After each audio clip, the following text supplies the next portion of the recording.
2025 आम 70-80 शिक्षक ये आम आंदोलन करूँ से सरकार से समय सरकार प्रतिनिधि आसिक आमर ये जो 2 कोटी डिमांड रही है तो निश्चित आम यथाशीघ्र पूरण करूँ किंतु दीर्घ 4 मास पर्यंत मिली आमको 6 तारीख दिन आम डेलीगेशन मंत्री डायरेक्टर सार इत्यादि थी कराइला से जो 2 कोटी डिमांड देवे से आलोचना कराइला से जेन्युइन डिमांड किंतु 4 मास फलोक आम लगे बर्तमान शुणुना अवश्य बहुत पर नियुक्ति पाई अन्य विभाग में से रेगुलार क्या दरमा वृद्धि कर चली किंतु आमर कथा शुणुना 2001 रु यही सरकार अवस्था खराब थिला समय आम 1500 टंकार काम करी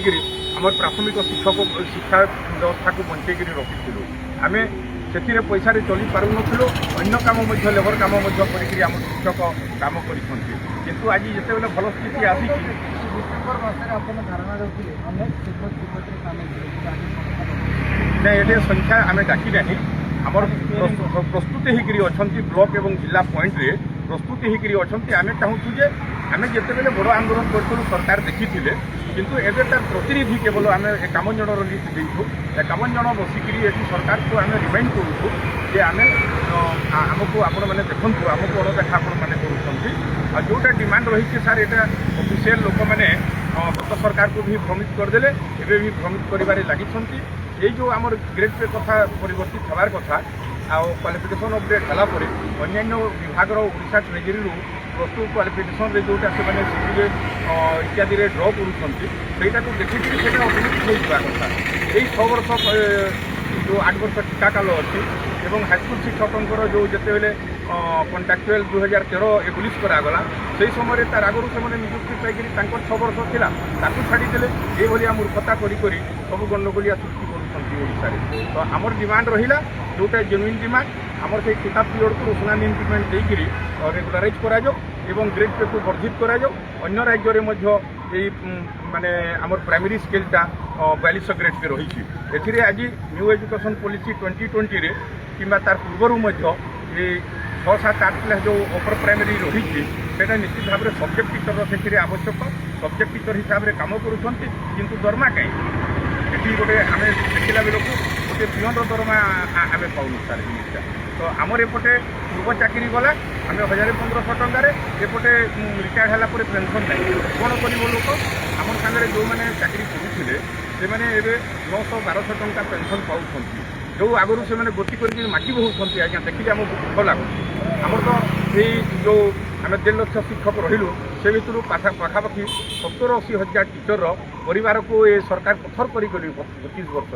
25 वर्ष शासन कले आम तो पथर हो गलु सार जिनिसटा आमर परिवार किसी ना आमर छुआ पिलार कौन हम तार देखा ना सब तो आम गलु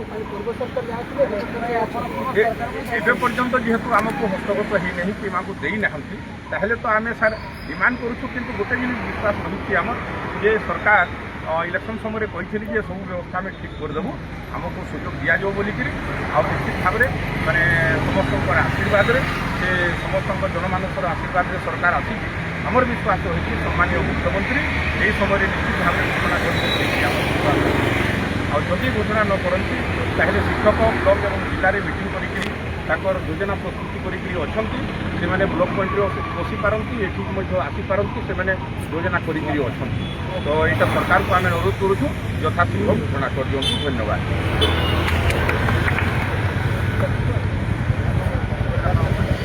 सुमित साहू जिला सभापति प्रकाश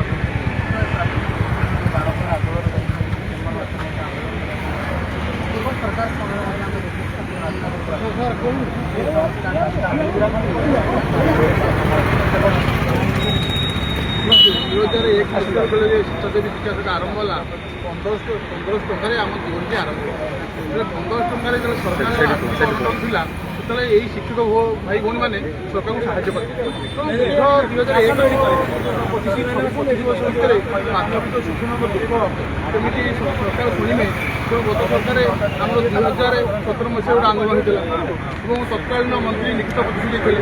2022 मुख्य सचिव अध्यक्षतार एक कमिटी गठन से कमिटी किसी धुआं किसी आम कला नहीं। ତେଇଶରେ ଯେଉଁ ଆନ୍ଦୋଳନ ହେଲା ସେମିତି ଗୋଟେ ଅର୍ଥମନ୍ତ୍ରୀଙ୍କ ଅଧ୍ୟକ୍ଷତାରେ କମିଟି କରି କୌଣସି ପ୍ରକାର କାର୍ଯ୍ୟାନୁଷ୍ଠାନ କଲେନି କି ପୁରାପୁରି ଅବହେଳିତ ଅଛି। ବର୍ତ୍ତମାନ ଏହି ନୂଆ ସରକାର ଆସିବା ପରେ ମାନ୍ୟବର ମୁଖ୍ୟମନ୍ତ୍ରୀ ଏବଂ ସରକାର ଯେଉଁ ଆଶା ଦେଇଛନ୍ତି ଯେ ଗତ 2022 ଆନ୍ଦୋଳନ କରାଯାଇଥିଲା ସେ 22 ଆନ୍ଦୋଳନରେ ସେମାନେ ଆମର ଆଲିକି ଆସିଥିଲେ ଆମ ସରକାର ଆସିବ ନିଶ୍ଚୟ ଆମେ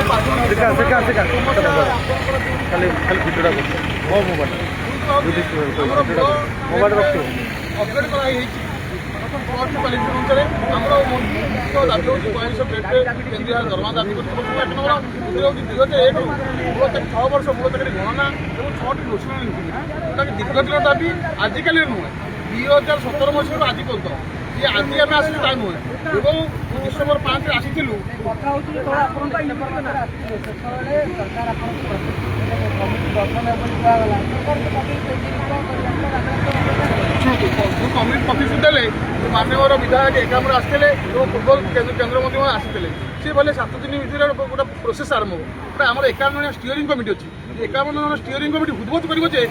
ସରକାରୀ ସ୍ତରରେ କାମ ଚାଲିଲା ଏବଂ ପ୍ରୋସେସ୍ ଚାଲିଛି ଏବଂ ଯେଉଁ 4 ମାସ ଭିତରେ ଫଲୋ ଭିତରେ ଆମେ ଯାହା ଅନୁଭବ କଲୁ ସରକାରଙ୍କର ଆଖିଦୃଶିଆ ପଦକ୍ଷେପ ହୃଦବୋଧ କଲାନି ଷ୍ଟିଅରିଂ କମିଟି, ଯାହାଫଳରେ ଆମେ ପ୍ରତ୍ୟେକ ଧାରଣା ଦେଇଛୁ ଏବଂ ସାରା ଓଡ଼ିଶାରେ ବିଦ୍ୟାଳୟ ଚାଲିଛି। କେବଳ ଆବାହଙ୍କ ନିର୍ଦ୍ଦେଶ କ୍ରମେ ଏବଂ ଷ୍ଟିଅରିଂଙ୍କ ନିର୍ଦ୍ଦେଶ କ୍ରମେ ଆମେ 51 ଜଣ ସଦସ୍ୟ ଏବଂ ଜିଲ୍ଲା ବ୍ଲକର କର୍ମକର୍ତ୍ତାମାନଙ୍କୁ ନେଇକି ବସିଛୁ। ଆମେ ସରକାରଙ୍କୁ ସମ୍ପୂର୍ଣ୍ଣ ସହଯୋଗ କରିଥିଲୁ ଏବଂ କରିଆସୁଛୁ। କିନ୍ତୁ